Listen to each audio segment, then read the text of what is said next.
Son nom vient de Sugar Bear, l'ourson en sucre.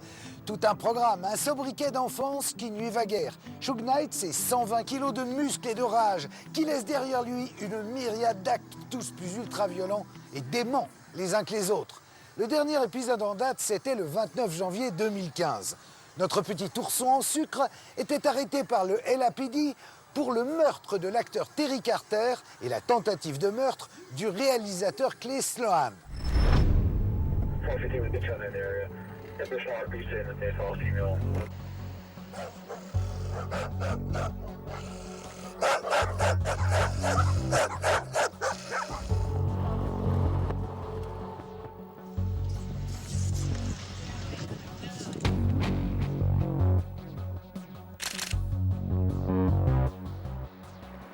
10 janvier 2015 à Compton, l'un des quartiers les plus pauvres de Los Angeles.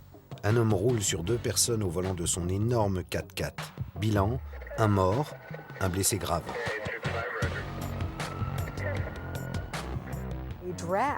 Il a traîné le corps de cet homme sur plusieurs mètres, au-delà du champ de la caméra de surveillance, et il ne s'est même pas arrêté. Les secours interviennent rapidement, mais l'une des 2 victimes est déjà morte. L'autre est transférée à l'hôpital dans un état grave. Les soupçons vont se porter immédiatement sur l'une des figures les plus sulfureuses de la Cité des Anges. We just learned that rat mogul Suge Knight has been arrested, accused of possibly being behind the wheel in a car that ran over 2 men, not once but twice. Des caméras de surveillance, une tripotée de témoins directs, un passif judiciaire à faire pâlir Al Capone, Suge Knight est acculé. Il se rend le soir même aux autorités.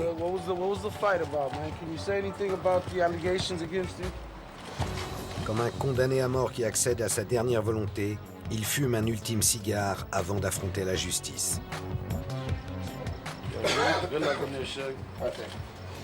Maintenant qu'ils l'ont, vous pouvez être sûr qu'ils vont pas le laisser partir, ils vont trouver n'importe quel moyen pour le garder. L'affaire semble vraiment très mal partie pour Suge. Ils ont énormément de preuves. Des témoins ont assisté à la scène et ils ont la vidéo de surveillance. Ils ont transféré son cas au tribunal jugeant les crimes les plus graves. Et le bureau du shérif enquête sur l'affaire avec ses meilleurs hommes. Ils vont faire leur maximum pour le maintenir au frais. Ça sent très mauvais pour Suge. Je ne pense pas qu'il ressortira. À mon avis, Suge Knight va passer le reste de sa vie en prison. Los Angeles, la cité des anges, capitale mondiale de l'entertainment. Ici, les fortunes se font et se défont à la vitesse d'une balle de Smith & Wesson. Mais Los Angeles, c'est aussi Compton, Watts, Long Beach, autant de quartiers gangrénés par le trafic de drogue, le crime organisé. C'est dans ce contexte ultra-violent qu'ont émergé 3 des plus grandes stars du hip-hop mondial sous la houlette d'un seul et même homme, Suge Knight. Il avait sous sa coupe Tupac, Snoop, Dr. Dre. Il se faisait un fric fou. Suge Knight, c'est le parrain du gangsta rap, l'homme qui a importé les méthodes expéditives des bas-fonds de LA dans les quartiers chics d'Hollywood. Suge était probablement le gangster le plus puissant de la côte ouest. En tout cas, le plus puissant de Los Angeles. Un empire musical basé sur le racket, la violence et l'intimidation que la police de Los Angeles rêve de mettre à terre. On dispose de sources dignes de confiance qui nous disent que Suge était impliqué dans le trafic de drogue. C'est l'histoire d'un enfant du ghetto, devenu en quelques années l'un des hommes les plus craints des États-Unis. Un producteur de musique légendaire, mais aussi un chef de gang redouté qui imposait sa loi par la force.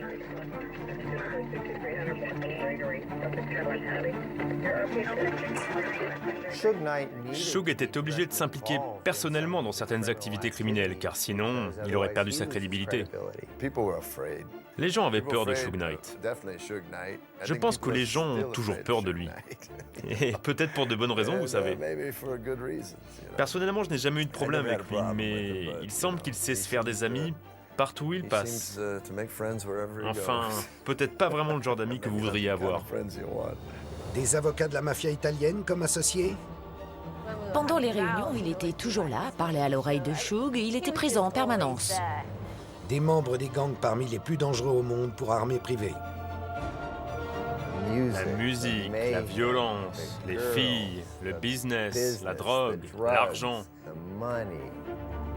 Beaucoup d'argent, des montagnes de dollars, des meurtres aussi, dont celui de Tupac Shakur, légende vivante du rap game dont l'assassinat à Las Vegas entraînera la chute de Knight.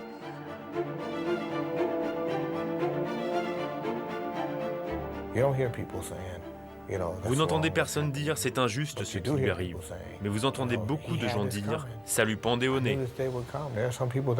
Il y a même des gens qui sont contents qu'il soit dans cette situation, parce qu'il y a eu dans son sillage beaucoup de meurtres dont certains pensent qu'il est responsable. C'est le mec qui était dans la voiture avec Tupac quand il a été assassiné. On pense qu'il est lié à l'assassinat de Biggie Smalls. Qu'il soit vraiment derrière tout ça ou non, toutes ces histoires qu'on lui prête font de lui un personnage hors du commun.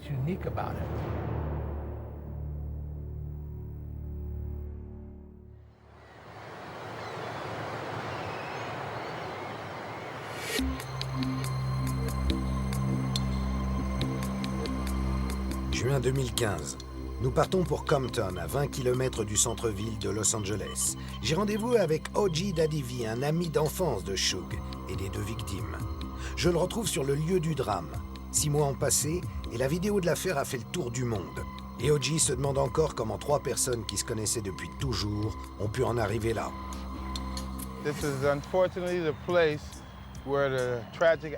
Ici, on est à l'endroit où l'accident tragique qui a impliqué Suge Knight et mon ami Sloan s'est déroulé. Suge voulait voir comment on le faisait apparaître dans le film. Ils ont essayé de le maintenir à l'écart, ils se sont disputés, ça a commencé à dégénérer, et il a malheureusement fini par rouler sur Sloan et a renversé Terry Carter, un de mes amis aussi. Tout le monde aimait Terry Carter, même Suge, c'était son ami aussi. Je ne sais pas, mec. C'est comme ça. Bienvenue à Compton.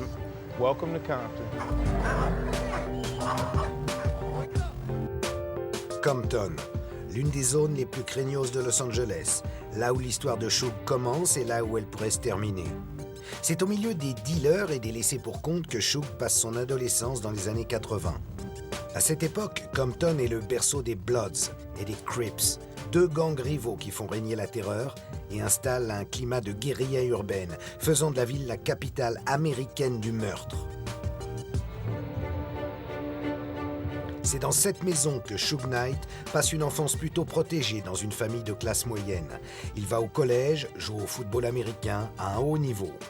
Pour Reggie Wright, ami d'enfance, c'est cet engagement sportif qui a permis à Suge de ne pas tomber dans les gangs. On a grandi dans un quartier Bloods, et par la suite, le quartier où on allait au lycée était tenu par les Crips. Mais nous, on était des sportifs. Les sportifs ne fréquentaient pas les gangs, et les membres des gangs n'embêtaient pas les sportifs. Il y avait une sorte de respect mutuel. Une version confirmée par la police. Suge n'a jamais été associé à aucun gang durant son adolescence et le début de sa vie d'adulte. Le jeune Suge, 1m98 pour 130 kg de muscles, rêve de devenir footballeur professionnel. Il se rend pourtant vite compte qu'il n'a pas tout à fait le niveau et s'oriente vers un autre filon, la musique. C'était un de nos gardes du corps. Au début, c'était le garde du corps de The D.O.C., un de nos rappeurs de Ruthless. À cette époque, portée par le label Ruthless Records, les rues de Compton vivent une révolution, la naissance du gangsta rap. Figure de proue de ce mouvement et cofondateur du label, un enfant de Compton, Eazy-E. Why Compton? Je pense que le rap a été si important ici à cause de la difficulté de grandir dans le quartier dans les années 70, 80 et même 90. Quand les mecs se mettent à rapper, c'est vraiment intense. Parce que le combat pour survivre ici est si âpre.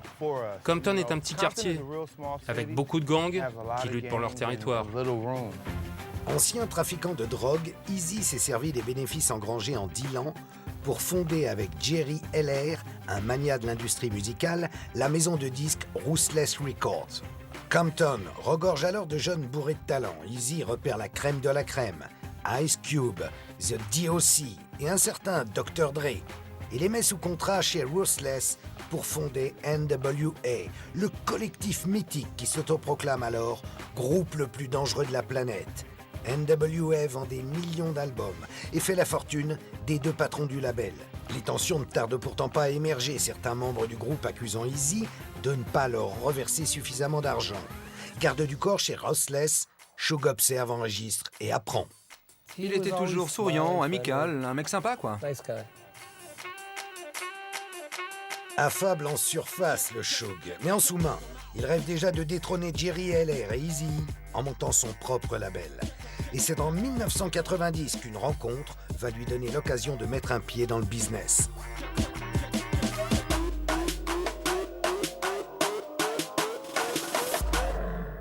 Il est devenu le manager d'un mec qui écrivait des chansons, Mario Johnson, plus connu sous le nom de Chocolate. Suge a ramené Chocolate à Los Angeles pour qu'il fasse son trou dans l'industrie musicale. Un jour, Chocolate regardait MTV et il voit Vanilla Ice en train de rapper sa chanson, Ice Ice Baby, une chanson qu'il avait écrite et pour laquelle il n'avait jamais été payé.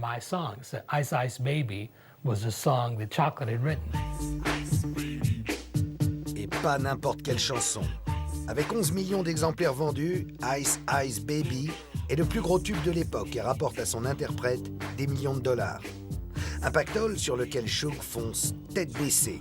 Il décide de faire valoir les droits d'auteur de son nouveau poulain, façon ghetto. La rumeur dit que pour obliger Vanilla Ice à lâcher le morceau, il le suspend tout simplement dans le vide du dernier étage d'un immeuble. Le mythe Suge Knight est né. Cette histoire avec Vanilla Ice, il m'a toujours dit que ça ne s'était pas passé exactement comme ça. Disons qu'ils étaient sur un balcon et il lui a dit « Bon Dieu, ça ferait une sacrée chute d'ici. Ce serait plutôt effrayant si quelqu'un tombait de si haut. »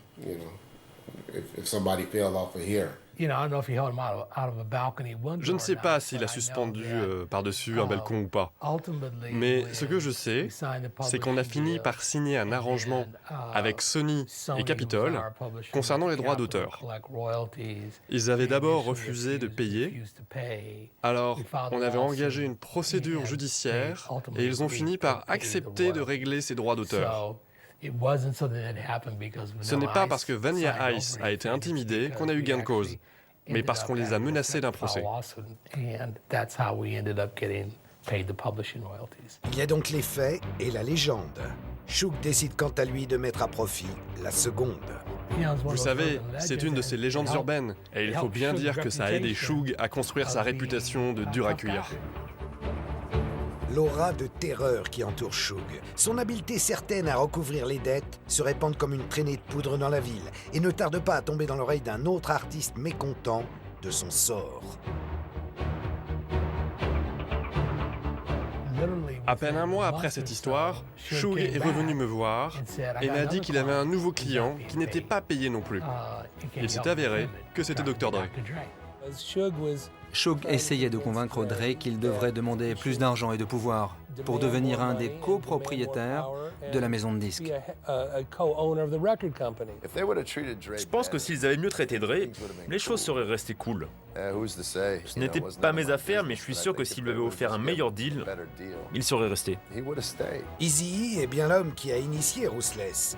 Mais c'est grâce au talent de producteur de Dr. Dre, l'inventeur du son gangsta, que son label cartonne.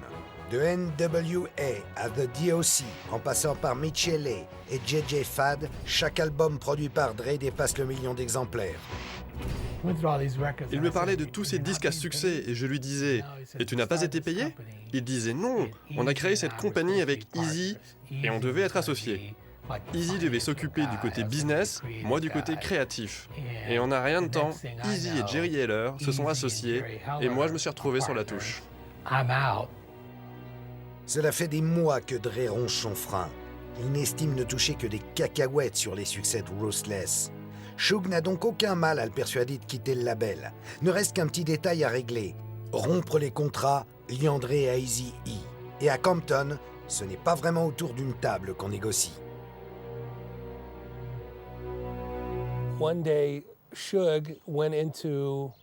Un jour, Shug s'est pointé dans les bureaux de notre avocat, un gars qui s'appelait Irizelski. Et il a réclamé les contrats de Dr. Dre, Michele et de DOC. Il lui a fait vraiment très peur. Et l'avocat lui a donné les contrats.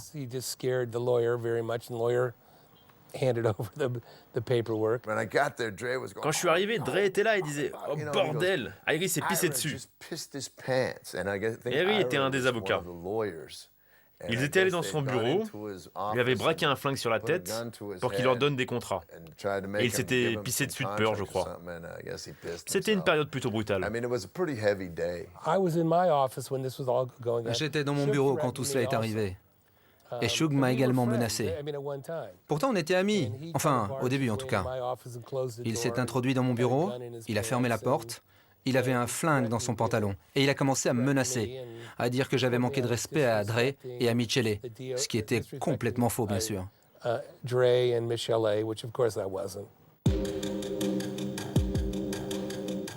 La guerre est déclarée entre Shug et Eazy-E. À la menace sur les contrats de ces artistes, Ruthless répond par le surarmement et rameute tout ce que la rue compte de gros bras. À cette époque, Animal, c'est son surnom, est embauché en tant que garde du corps pour protéger les boss de Ruthless.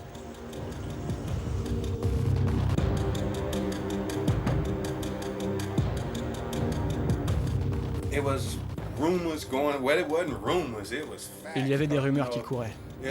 Enfin, c'était plus que des rumeurs. Tout ça était bien réel. Tout le monde savait que Shug était en train de se faire un nom par la force. C'est pour ça que quand il a commencé à s'en prendre à Ruthless, Jerry Heller était effrayé, car il savait que Shug n'était pas vraiment quelqu'un à prendre à la légère. Donc il a dû engager des mecs aussi imposants que lui. Moi et mes potes. Ça ne rigolait pas du tout, parce que c'était pas juste Shug. Il avait une petite armée à ses côtés. Il était affilié aux Bloods, et il en avait une tripotée à ses côtés. Ces mecs étaient impitoyables, et nous aussi. Nous, on avait des Crips, parce qu'Eazy avait grandi dans un quartier Crips. Moi, à l'époque, je ne connaissais rien aux gangs. Tout le monde dans nos bureaux était armé, à part moi. J'avais juste un flingue en plastique, mais même nos secrétaires étaient armés. Et nos gardes du corps aussi, bien sûr. On avait des Uzi, des fusils de chasse, on était sur le qui-vive, prêts à toute éventualité, et on avait vraiment la trouille. L'affrontement se déroule au plus fort de la guerre des gangs et vient l'intensifier. Compton est depuis le début des années 70 divisé en territoires rouges, les Bloods d'un côté, et bleus, les Crips de l'autre. Shug a grandi avec les premiers, Eazy avec les seconds. Les alliances se font donc naturellement. Et dans ce climat délétère entre trafic de drogue et règlement de compte, tous les coups sont permis. Un jour, Dre a appelé Eazy pour négocier et régler le problème. Il a dit à Eazy de le retrouver dans un studio, en lui demandant de venir sans ses gardes du corps et en lui promettant qu'il viendrait seul, lui aussi. En fait, c'était un guet-apens. Dre n'était pas là, mais Shug, oui, avec pas mal de ses gros bras armés de battes et de barres de fer. Shug a dit à Eazy qu'il avait envoyé un de ses gars dans la maison de sa mère et qu'il détenait Jerry Heller dans un van. Donc, qu'il ferait mieux de signer ses contrats de rupture avec Dre, avec The DOC et avec Michele, sans contrepartie financière, bien sûr. Ou alors, ils allaient finir par tuer les otages et le tabasser à mort.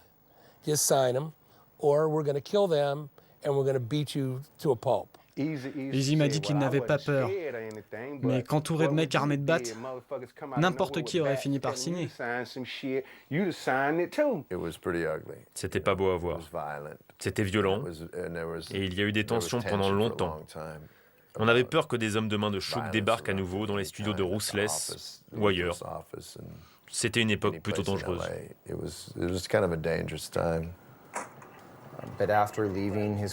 Après avoir abandonné sa carrière de footballeur et mûri l'idée de fonder un label de musique, Shug décide que ce label serait une sorte de label de gangster.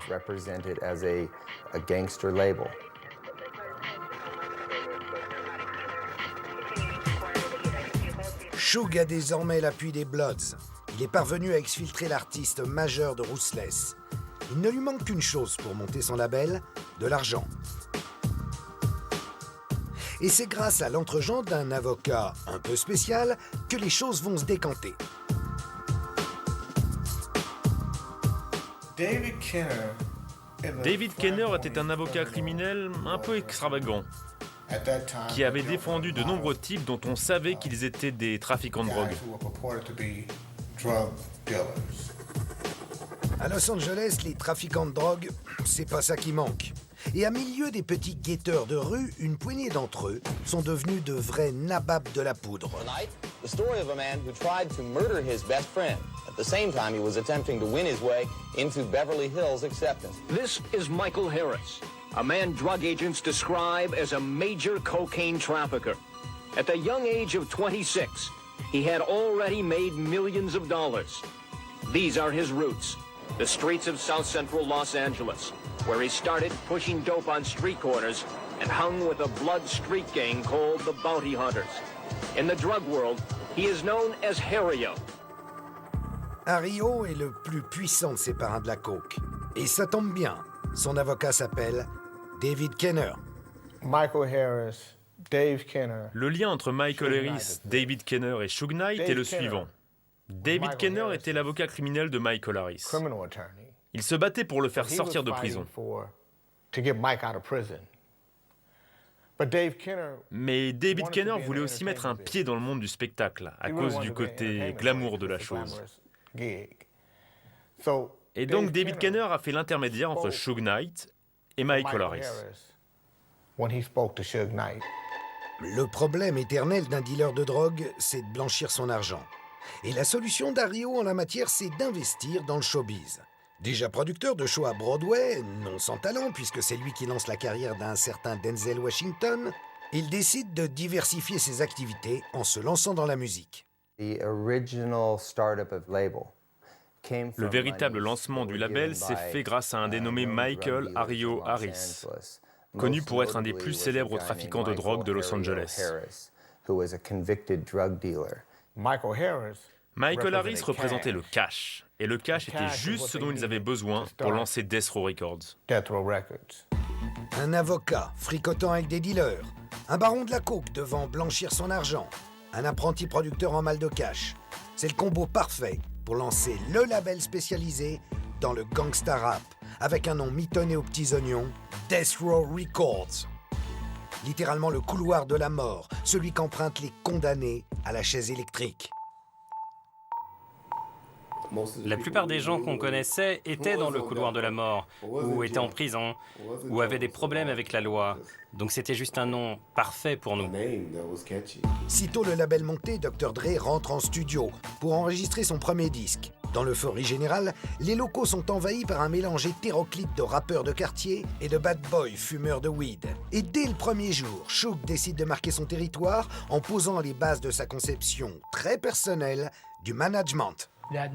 Cette nuit-là, Suge est allé au studio. Et en arrivant, il a vu un mec au téléphone. Il lui a dit de raccrocher. Le mec ne connaissait pas vraiment Suge. Et lui a dit « Écoute, je suis invité par Dre et il m'a donné la permission d'utiliser le téléphone. Donc va te faire foutre. » Et il s'est remis à discuter. Suge a vu rouge. Il est redescendu à sa voiture, a pris un flingue, est remonté, a braqué le pistolet sur la tête du type en lui disant « Je t'avais demandé de raccrocher ». Il a tiré une balle contre le mur et a déclaré « Ok tout le monde, j'aurais pu le descendre et je ne l'ai pas fait. Mais prenez ça comme une leçon. N'utilisez pas le téléphone ou sinon ça sera votre tour. » Mauvaise pioche pour Suge. Le type qui l'a menacé, un gars de Compton, arrête la première voiture de police qu'il croise et porte plainte. Suge écope d'une mise en probation. Au prochain faux pas, ce sera la prison. Ça a été le premier élément sur son casier. Il a pris 6 ans de probation. Ça a marqué les débuts de sa relation avec la justice criminelle. De son côté, Dre parvient à sortir son album solo, The Chronic. Aujourd'hui encore considéré comme l'un des meilleurs disques hip-hop de tous les temps. La galette s'écoule à des millions d'exemplaires. Ce succès, retentissant, impose immédiatement Death Row comme un label majeur et propulse un artiste au flow inimitable et à la réputation déjà sulfureuse, Snoop Doggy Dogg.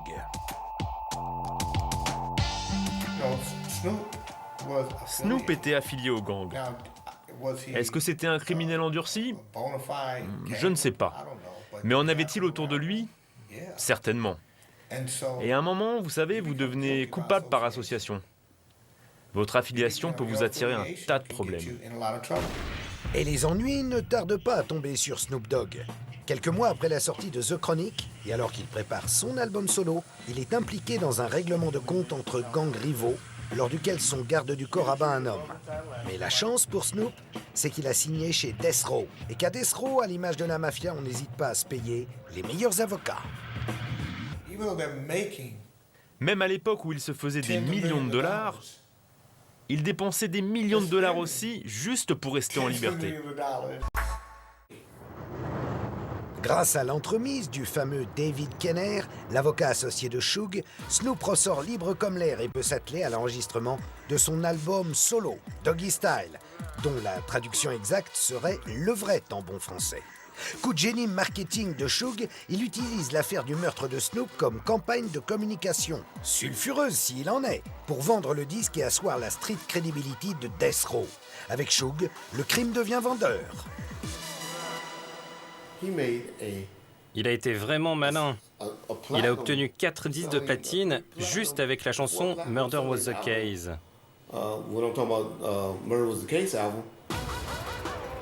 Nouveau jackpot pour Suge. Doggy Style se vend à 8 millions d'albums, dépassant même The Chronic. Death Row devient le plus gros label des États-Unis et impose les codes qui feront sa fortune. Gun, fric, gang et bombasse. Une vision du monde qui évidemment scandalise l'Amérique blanche et puritaine et provoque une immense controverse, d'autant que l'esprit gangsta rap ne se cantonne pas à l'imagerie et que les liens du label avec les gangs s'avèrent être bien réels et de plus en plus étroits.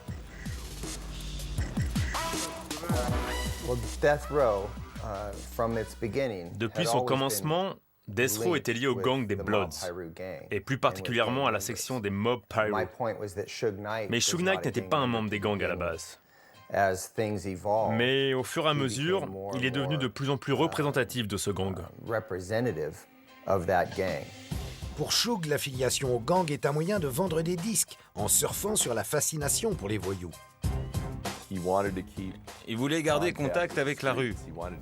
Il voulait que les gens pensent à lui, à Death Row, comme à quelque chose de dangereux, qui avait un lien avec les gangs, car c'était du gangsta rap qu'il vendait. Et je pense qu'il s'est dit que ces liens avec les gangs l'aideraient à vendre plus de disques. Et ça a clairement marché. Des petits blancs du monde entier achetaient en masse le gangsta rap de Compton. Des gens qui n'avaient aucune connexion avec ça adhéraient au truc, alors qu'ils n'avaient aucun héritage culturel commun. Je suis persuadé qu'il y a eu bien plus de disques vendus à des gamins blancs qu'à des gars du quartier. Au fur et à mesure que Suge développe Death Row et qui lui donne cette image gangsta, il commence à naturellement faire participer ce genre d'individu à son business et se met à lui-même adopter l'image d'un membre des Bloods. Il s'habille en rouge, tout l'intérieur des studios est décoré en rouge, ce qui est la couleur traditionnelle des Bloods. L'image qu'il a créée était comme une image hollywoodienne, qu'il a boostée en s'entourant de vrais membres du gang pour faire croire qu'il était l'un d'eux. Et ça a continué comme ça jusqu'à ce que Suge Knight lui-même devienne réellement une sorte de chef de gang contrôlant de vrais gangsters. Portant de plus en plus ostensiblement les couleurs des Bloods, Suge devient la tête de gondole gangsta du label et choisit de s'entourer de manière systématique de membres du gang. Il avait besoin d'avoir les mecs avec qui il avait grandi autour de lui. Et malheureusement, la plupart de ces mecs étaient liés aux gangs. Et c'est donc eux qu'il a engagés. J'étais policier à l'époque et il m'a aussi engagé. Il engageait juste les mecs qu'il connaissait depuis toujours, dont il connaissait les mères, les sœurs, dont il connaissait toute la vie. C'est à eux qu'il voulait donner l'opportunité de bosser à ses côtés. Il avait fait passer le mot à Compton que tous ceux qui sortaient de prison et qui cherchaient du travail pouvaient venir le voir. Et donc, il a commencé à engager de vrais gangsters. De très nombreux postes au sein du label étaient occupés par ces types qui n'avaient aucune expérience dans l'industrie musicale et dans la production, et qui étaient juste des membres du gang que Suge Knight avait recrutés pour qu'ils soient auprès de lui.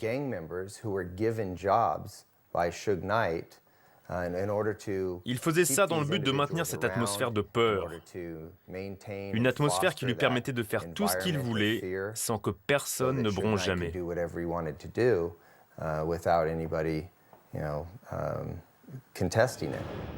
Fasciné depuis toujours par l'univers des gangs, Suge se comporte davantage comme un nervi de la mafia, tout droit sorti d'un film de Scorsese, que comme un patron de label classique, et crée autour de lui une aura de terreur. Quand les gens ne faisaient pas ce qu'ils voulaient, il essayait de les intimider, de leur faire peur. Pareil pour ceux qui voulaient changer de label, il les avertissait ou les menaçait. Il n'agissait pas comme un businessman, mais comme un vrai gangster. Les studios Death Row se trouvaient dans un quartier assez huppé dans la vallée de San Fernando. Mais c'était devenu un lieu où plus personne n'osait aller. Même pas les flics. Suge voulait être Scarface, mais aussi Al Capone, une sorte, une sorte de parrain saisissable. Il voulait être le plus grand gangster noir au monde, avec le gros cigare et tout ce qui va avec. Lui-même était imposant et il avait toute sa horde. Et s'il voulait faire descendre quelqu'un, je suis sûr qu'il lui suffisait d'un coup de fil. La cerise sur le gâteau, c'est qu'il avait cet aquarium plein de piranhas dans son bureau. Si vous l'aviez vraiment énervé, il vous chopait par les cheveux, vous traînait jusqu'à l'aquarium et il disait « Maintenant, je vais plonger la tête dedans pour que mes piranhas te bouffent. » Soit tu faisais comme il disait, soit il te tabassait. Nouveau parrain musical de Los Angeles, Suge et son entourage interlopent éveillent fortement l'intérêt de la police, qui le soupçonne même à un moment de tremper dans le trafic de drogue.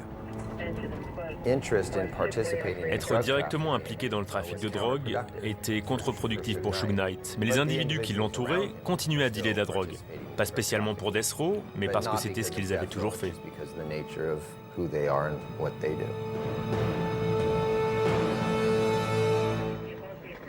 Suge Knight et les gangs, c'est au fond un éternel remake, celui du lien indéfectible entre crime organisé et show business. Depuis Frank Sinatra et la mafia italienne, le mob style est né. Une histoire réinterprétée quelques 50 ans plus tard par le gang des Bloods et Suge Knight. Et c'est ainsi que Suge va passer des bas-fonds de Compton à Beverly Hills, où dans des voitures bling-bling comme ça, il va faire du shopping somptuaire. Rien ne lui résiste. Même pas à New York, où le son Death Row s'impose avec autant de force que sur la côte ouest. Là-bas, au même moment, un fougueux rappeur de 23 ans déchaîne les foules. Son nom, Tupac Shakur.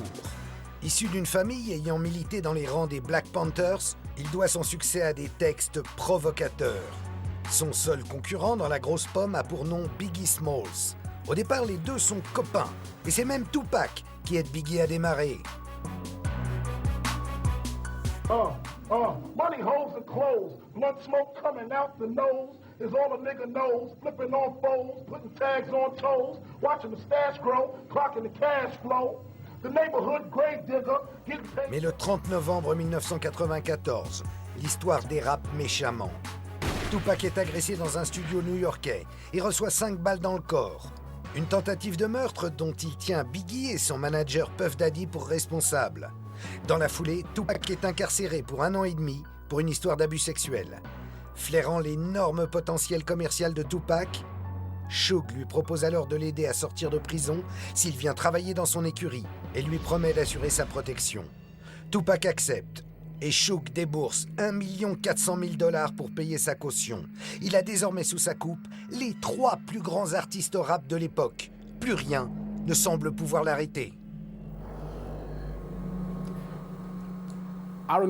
Je pense que vous ne pouvez même pas imaginer à quel point Death Row était énorme entre 93 et 96. Rien d'autre n'existait. Bad Boy, le label de Puff Daddy, et Notorious Big ne représentaient presque rien en comparaison. Mais il y avait eu The Chronic, Doggy Style, d'autres albums encore. Et quand All Eyes on Me est sorti, ça a tout écrasé. Il n'y avait rien d'autre. Sorti le 13 février 96, All Eyes on Me, le premier album de Tupac pour Death Row, provoque une véritable déferlante et pulvérise les records avec plus de 9 millions d'albums vendus. L'argent coule à flot. Suge et son nouveau compère Tupac mènent la grande vie.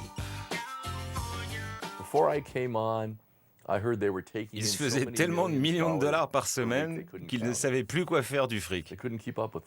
Quand ils les avaient tous, Snoop, Dre, Tupac, ils n'arrivaient même plus à faire les comptes. C'était des millions et des millions par semaine.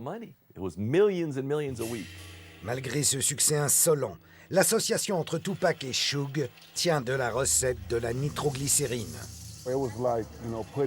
C'était comme mettre une flamme près d'un bâton de dynamite. À un moment, ça va exploser, c'est sûr. Et quand ça a explosé, ça a été encore plus fort que ce que les gens avaient pu imaginer. Car en signant chez Death Row, Tupac n'a pas pour autant oublié le passé. Bien au contraire, sa rancœur contre Biggie tourne à l'obsession. Things that I could say that will back up my claim, but this is not for the world to know about. You know what I mean? It's between me and him, and only he knows. I go to jail for a crime everybody know I did not commit, get shot 5 times, and I'm getting raped in jail, wompty, wompty. They just say anything to assassinate my character. What that showed me, remember this lack of a conscience when I come out. Remember this lack of mercy when I come out. Remember this lack of compassion when I come out. Se sentant protégé par l'armada Death Row et poussé par Suge, il se montre de plus en plus agressif et multiplie les provocations et les insultes envers Biggie, se vantant même d'avoir couché avec son ex-copine. Hey, have a good summer. Have a good summer, biatch. La tension monte de jour en jour entre la côte Est et la côte Ouest. D'autant plus que Puff Daddy, le manager de Biggie, s'est rapproché du gang des Crips pour assurer sa protection contre les Bloods de Night. Des Bloods qui, chaque jour, se font plus omniprésents à Death Row.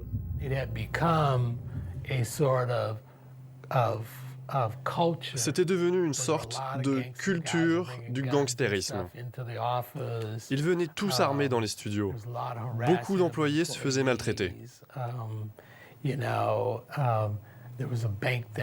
Il y avait une banque près des studios et ils allaient y importuner les gens. Le climat au sein du label a vraiment commencé à se détériorer et je pense que c'est ce qui a mené à la séparation entre Suge et Dr. Dre. Quand vous êtes lié à une organisation criminelle, ça cause des problèmes. Ces gars essayaient d'intimider, d'harceler certains artistes ou des employés. Au bout d'un moment, ça ne marche plus. Les gens en ont assez et ils disent « je ne veux plus rien avoir à faire avec tout ça ». À l'inverse d'un Tupac qui romantise la culture des gangs, Dre est depuis un bon moment fatigué par l'entourage gangsta de Death Row et par les embrouilles à répétition. Craignant pour sa sécurité et alors que la rivalité entre l'Est et l'Ouest est à son max, il quitte le navire en mai 96 pour aller fonder son propre label. Dre venait de la rue. Il savait ce qu'était la vie des gangs. Mais c'était avant tout un producteur surdoué. Et il a été assez malin pour voir les signes annonciateurs de la chute de Death Row. Il voulait absolument faire une grande carrière. Et il savait que pour avoir un futur dans cette industrie, il fallait qu'il s'en aille. Et ça a été la décision la plus intelligente qu'il ait jamais prise. Le moins qu'on puisse dire, c'est que Dre a eu le nez creux. Car l'histoire de Death Row ne va pas tarder à sombrer dans la tragédie. Las Vegas, 7 septembre 96. Suge, Tupac et l'ensemble de l'écurie Death Row sont venus assister au match de boxe entre Mike Tyson et Bruce Seldon. Le genre d'événement a rameuté une bonne partie des gangs de la côte ouest. À la sortie du match, dans le hall de l'hôtel MGM, Tupac repère Orlando Anderson, un membre des Crips, avec qui il a eu un différend. Ni une ni deux, il se jette sur lui pour le tabasser, bientôt suivi par tous ses acolytes de Death Row, Suge compris. Son forfait accompli, la meute se dirige vers la sortie de l'hôtel pour échapper à la police. Quelques dizaines de minutes plus tard, à 23h14 précisément, alors qu'il roule sur le strip dans une Mercedes noire avec Suge à ses côtés, Tupac se prend 4 balles dans le corps.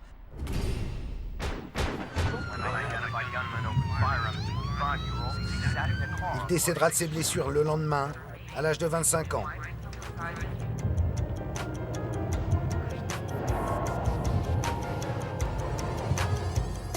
Ce soir-là, Suge n'a pas seulement perdu son artiste majeur. En s'associant au passage à tabac d'Anderson, il a aussi violé sa probation.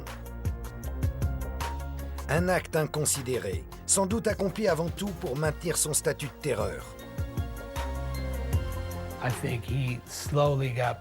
Je crois qu'il a été peu à peu entraîné vers ce que j'appellerais des mauvais comportements, plus à cause des types avec qui il avait choisi de s'entourer que parce que c'était sa véritable nature.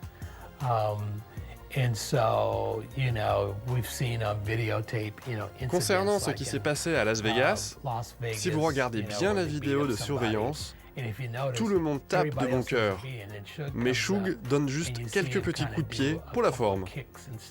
Mais ça a été suffisant pour lui attirer de gros problèmes, car il était en probation.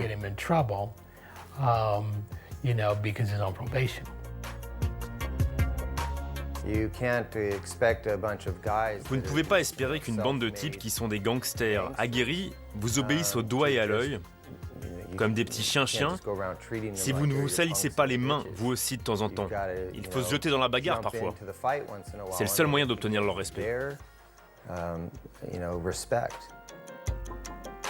Maintenant qu'elle le tient, la justice ne va pas le rater. Suge est victime de l'image ultra négative qu'il a lui-même créée et se devait de maintenir.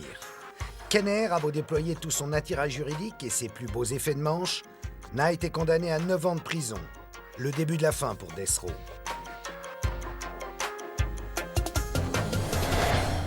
Vous ne pouvez plus dénicher de nouveaux talents si vous êtes en prison. C'est un endroit où personne ne veut venir vous voir. C'est ce qui a entraîné la chute de Death Row, la culture gangsta qui avait été développée et tous les ennuis de Suge avec la justice. Il ne pouvait plus assurer son rôle et il n'y avait personne pour le remplacer. Dre était déjà parti avant que Tupac ne soit tué. Et puis Snoop est parti. Donc vous avez un gars qui est parti avant, un gars qui est mort, Tupac, et puis après il y a Snoop qui s'en va.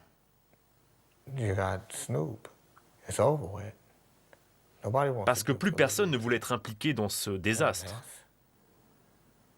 Ces gars-là n'étaient plus des gamins, c'étaient devenus des adultes qui avaient fondé des familles. Ils voulaient vivre. 6 mois après le meurtre de Tupac, c'est au tour de Notorious Big d'être assassiné. De manière totalement identique à Tupac. 4 balles en pleine poitrine alors que son 4x4 était arrêté à un feu rouge. Dès le départ, les soupçons se portent sur Suge, qu'on accuse d'avoir voulu se venger de la mort de Tupac. On sait beaucoup moins de choses sur le meurtre de Biggie Smalls, qui l'a tué et pourquoi, que sur celui de Tupac. Tupac, c'était vraiment la loi de la rue. Tu m'as fait ça, je te fais ça. Il a tabassé Orlando Anderson, et Orlando Anderson et ses amis Crips l'ont abattu et ont touché Suge par la même occasion.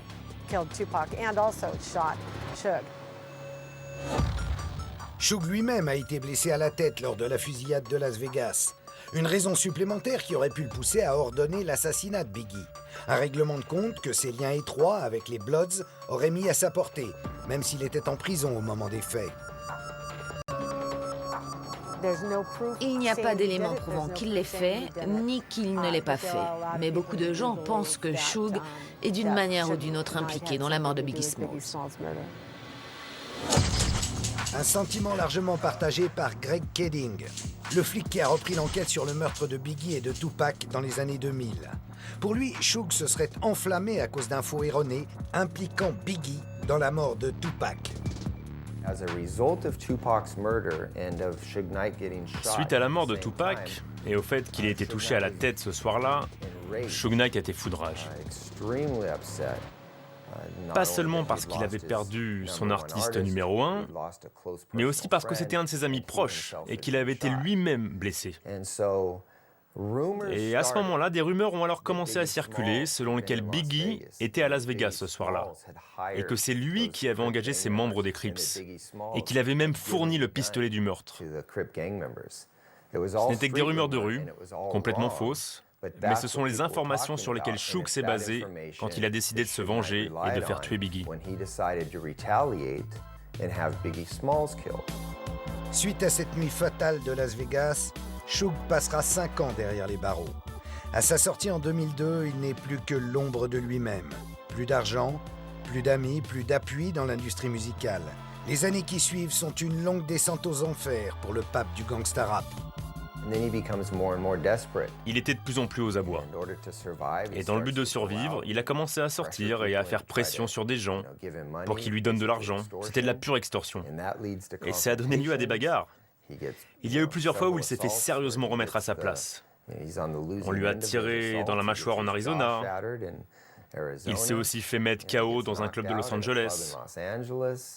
Les gens commençaient à se rendre compte que Suge était en fait très vulnérable, qu'il n'était plus ce type super effrayant qui pouvait faire ce que bon lui semblait, mais juste un voyou totalement à la rue, essayant de faire croire qu'il était encore ce type du passé.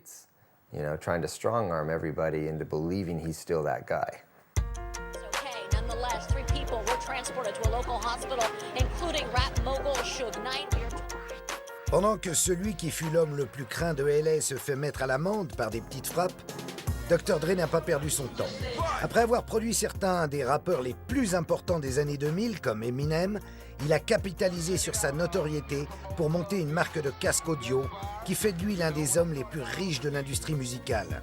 En 2012, il se lance dans la production cinéma avec le film NWA, Straight Outta Compton. Quand Suge apprend que quelqu'un d'autre va jouer son rôle, son sang ne fait qu'un tour. Il veut sa part du gâteau, alors il prend sa voiture pour se rendre à Compton, lieu du tournage. C'est de Suge Knight dont on parle là. Vous n'allez pas jouer son rôle sans lui reverser de l'argent. C'était vraiment un acte désespéré d'essayer d'extorquer de l'argent sur un film parce que son image y était utilisée. C'est tellement typique de Suge d'aller là-bas et de fourrer son nez sur le tournage d'un film alors que ce n'est pas ses affaires. Il voulait donner son opinion sur la façon dont on allait le faire apparaître dans le film et tenter d'avoir une influence sur le projet. Ce jour-là, Ice Cube et Dre, ses anciens potes et producteurs du film, ne veulent rien lâcher. Ils refusent tout contact avec Suge. Pour le maintenir à distance, ils envoient Clay Sloan et Terry Carter, anciens membres des Bloods, chargés d'assurer les bonnes relations avec les gangs de Compton lors du tournage. Et c'est sur le parking d'un fast-food où Terry Carter lui a donné rendez-vous pour parlementer que les choses dérapent. Sloan s'approche de Suge. Suge recule, lui roule dessus, puis enclenche la marche avant et renverse Terry Carter. Les images semblent parler d'elles-mêmes. Mais un détail dans la suite de la vidéo de surveillance va pourtant faire douter la justice. Quelques secondes après l'incident, un homme retire un objet de la poche de Clay Sloan, comme s'il voulait faire disparaître une preuve. Un flingue, selon les avocats de Suge.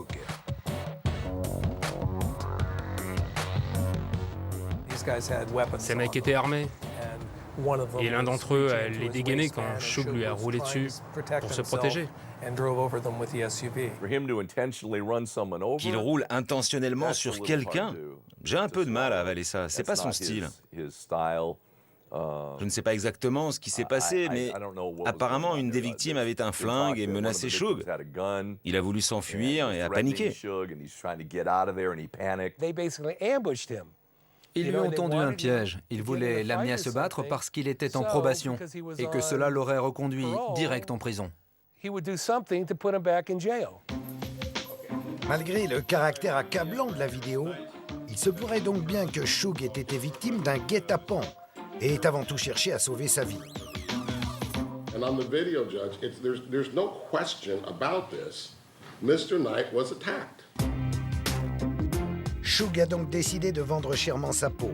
Il a beau être passé du rouge des Bloods à un orange Guantanamo, il est toujours entouré de la crème des avocats, dont l'inoxydable David Kenner. Et sa ligne de défense semble loin d'être délirante. Il existe donc une possibilité pour qu'il s'en sorte.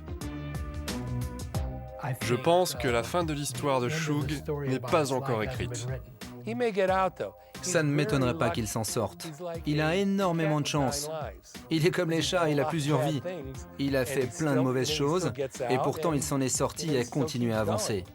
Et il a sans doute enterré des centaines de millions de dollars quelque part. Shug semble savoir comment s'attirer des ennuis et comment se sortir des ennuis. Qui sait, les choses pourraient marcher à nouveau pour Shug. On n'est jamais sûr de rien dans ce monde de fous. Actuellement incarcéré, Shug attend son jugement et encourt une peine à perpétuité. Après avoir fondé un empire musical, survécu à d'innombrables enquêtes policières et à plusieurs tentatives de meurtre, parviendra-t-il à surmonter cette nouvelle épreuve? La suite au prochain numéro. Le parcours de Shug Knight, c'est finalement celui éternel de ces anti-héros dont raffole la pop culture américaine, comme Tony Montana dans Scarface. De véritables personnages de tragédie grecque, ne pouvant maîtriser leur sauvagerie, et qui, même à l'abri du besoin dans leur grandiose villa, même baignant dans le luxe le plus inouï, se comporteront toujours comme s'ils étaient restés des petits caïds de la rue. Vite oublié le businessman policé, rebonjour le warrior. La rue et ses règles, c'est leur seule loi. Shug Knight, c'était le parfait anti-héros. Et c'était un Fécal Zero in Da Street pour 13e rue. Yo!